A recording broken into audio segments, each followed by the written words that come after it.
नमस्कार दोस्तों, आज मैं आप लोगों को अर्ली इंडियन सिनेमा के बारे में बताने आया हूँ। इंडियन सिनेमा अब तो हमारे यहाँ पर कई भाषाओं में फिल्म बनती है, चाहे वो हिंदी हो, बंगाली हो, तमिल हो, तेलुगु, कन्नड़, हरियाणवी, गढ़वाली, कुमाऊनी, राजस्थानी, मराठी, भोजपुरी, कई भाषाएं, जितनी भाषाएं हैं उतनी ही भाषाओं में हम फिल्में देख सकते हैं। असमीज, मणिपुरी, अरुणाचली, डोंगरी। तो एक समय था जब हमारे इंडियन सिनेमा में साइलेंट फिल्में बननी स्टार्ट हुई थी। आज उसी के बारे में हम कुछ चर्चा करेंगे। तो ये कहानी स्टार्ट हुई 1896 से। 1896 में लूमियर ब्रदर्स, दो भाई, इंडिया में आए और उन्होंने बम्बई में एक होटल में जो उन्होंने एक मशीन बनाई थी जिसे हम कैमरा कहते हैं, उस मशीन से उन्होंने कुछ मोशन पिक्चर फोटोग्राफी का प्रदर्शन किया। अब मोशन पिक्चर फोटोग्राफी मतलब चलचित्र। मोशन पिक्चर फोटोग्राफी, उससे पहले क्या होता था कि जो फिल्म थी या जो फोटोग्राफ्स होते थे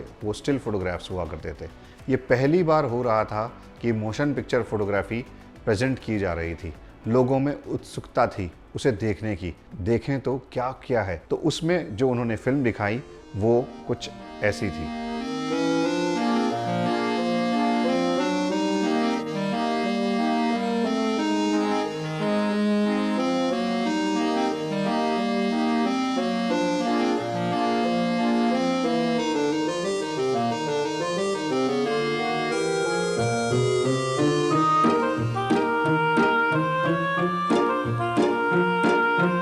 ये फिल्म जब दिखाई गई तो बहुत से लोग हतप्रभ रह गए, सरप्राइज हो गए, क्या ये पॉसिबल है। ये जो फिल्म थी द अराइवल ऑफ ट्रेन, इस फिल्म के बारे में कहते हैं कि जब ये फिल्म प्रदर्शित की गई कुछ लोग तो पर्दे के सामने से उठ के चले गए। उन्हें डर लग गया कि कहीं ट्रेन के नीचे हम ना आ जाएं। तो ये इम्पैक्ट था सिनेमा का जो आज तक बरकरार है। सिनेमा की ये जर्नी उस दौर से लेके आज तक बढ़ती ही जा रही है, उसका इम्पैक्ट बढ़ता ही जा रहा है। तो 1896 में जब लूमियर ब्रदर्स ने ये मशीन यहाँ मुंबई में हमारे भारत में दिखाई तो कुछ लोगों ने उस मशीन को खरीदा और खरीदने के बाद उन लोगों ने उन फिल्मों को प्रदर्शित किया और बनाया। वो फिल्में ऐसी ही थी जैसे कि आज आप लोग जब पहली बार आपके हाथों में कैमरा आता है तो आप क्या करते हैं, तो आप अपने आसपास के जो वीडियोस बनाते हैं, आसपास के कुछ अपने पेट के साथ कुछ वीडियोस बनाते हैं और अपने घर के कुछ वीडियोस बनाते हैं। कुछ इसी तरह की वीडियोस थी जब लूमियर ब्रदर्स ने प्रेजेंट की। छोटी छोटी क्लिप्स थी, वो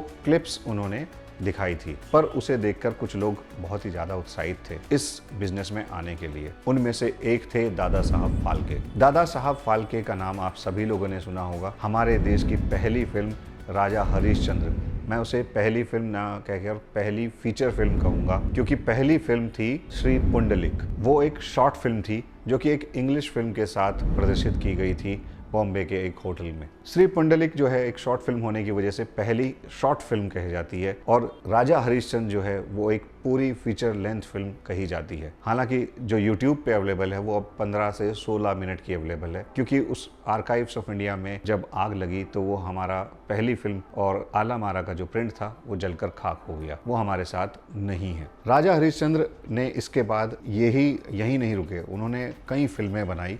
लंका दहन हो गई, मोहिनी भस्मासुर, बर्थ ऑफ श्री कृष्णा, कालिया मर्दन। दादा साहब फाल्के अपनी फिल्मों में ज़्यादातर माइथोलॉजिकल स्टोरीज़ को प्रेजेंट करते थे, टेक्निकल एस्पेक्ट्स यूज़ कर। हालांकि उनके पास बजट कम था, पर आप देखिए कि उस ज़माने से हम लोग अपनी माइथोलॉजिकल हिस्ट्री को या हमारी जो कहानियाँ हैं, हमारी सभ्यता की जो कहानियाँ हैं वो प्रेजेंट हो रही थी। फिर समय बदला, 1927 में टॉकी फिल्म बननी स्टार्ट हो चुकी थी हॉलीवुड में। मैं हॉलीवुड नहीं कहूँगा, मैं ये कहूँगा कि वो अमेरिकन सिनेमा था। और टॉकी आने की वजह से साइलेंट एरा थोड़ा सा बदल गया था। अब हम फिल्मों में संगीत, डायलॉग्स भी विजुअल्स के साथ देख सकते थे। ये एक अविस्मरणीय पल था सिनेमा के लिए पूरे विश्व में और हमारे भारत में भी। 1931 में हमारे यहाँ पे पहली फिल्म आला मारा आई, जिसमें कि शायद 10 या 11 गाने थे। उसका एक गाना यूट्यूब पे आज तक अवेलेबल है, लेकिन वो विजुअल्स अवेलेबल नहीं है। रफ़ी साहब ने उसको गाया था, वो गाना आप सुन सकते हैं। जब ऑडियो आया तो कहानी कहने का तरीका बदल गया। अब हमें वो कैप्शंस नहीं चाहिए थे, कहानी डायलॉग्स और संगीत के जरिए बताई जा रही थी। यहाँ से वो जर्नी स्टार्ट हुई जिसे हम आज तक एक्सपीरियंस कर रहे हैं।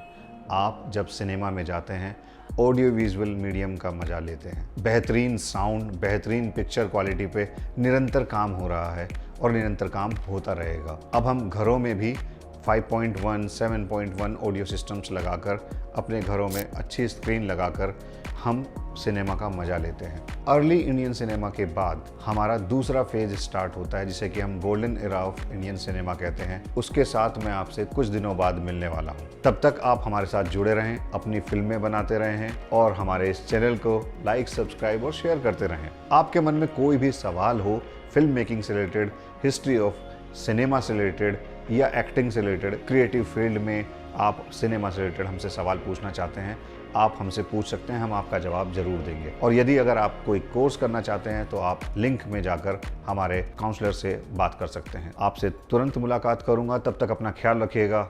धन्यवाद।